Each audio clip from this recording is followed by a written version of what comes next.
Hey guys, so I'm here with this week's response to where we had to give an example of one of the theories that we've been studying this week. So I thought, Eric, I thought you made really good points with your diminishing returns example for the Warriors.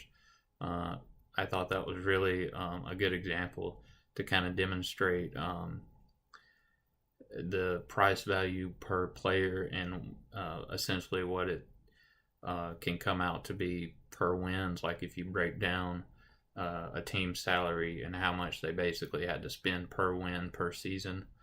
Um, so I thought that was a really good example, taking the year before Durant got there and they lost the championship, and then taking the next year once they had a higher payroll, but then they also won the championship.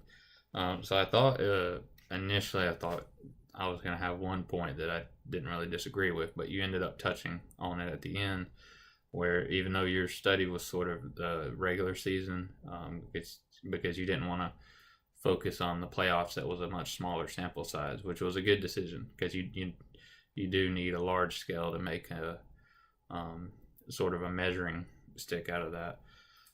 But ultimately, and you touched on it at the end, the second year, the biggest difference is, of course, they didn't have as good of an overall record. And yes, they spent more, but the end all return was they won the championship. And you've got to equate what they could have generated revenue wise from that championship run. Those playoff games, the ticket values are going to be a lot more than a regular season. You're going to have more merchandise sold during that time. You're going to have a higher demand for your services, outside of like your advertising, your promotions, the products you promote. They're probably going to be they're going to probably see more of a return on that, which could strengthen their relationship with your franchise. And then ultimately at the end, you win the championship. You're going to have championship items, I guess is the best way to say, that sort of cements your status as the best that year, and that is a overall bolstering revenue wise because people are going to buy products that say you're champion. People are going to buy more season tickets for the next year. Prices can automatically go up next year just for regular tickets. So even though they may have spent more per win in that diminishing returns, and it may not have been from a business standpoint technically the most efficient way they could have done it. I think at the end what they ultimately accomplished probably sort of saved them.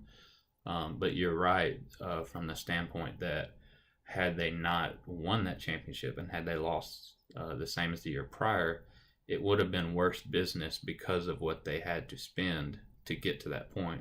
Whereas the year prior, they got almost to a championship and spent dramatically less without Durant. And you mentioned how Bogut was really their main target that year. So that was I just thought that was a really good post.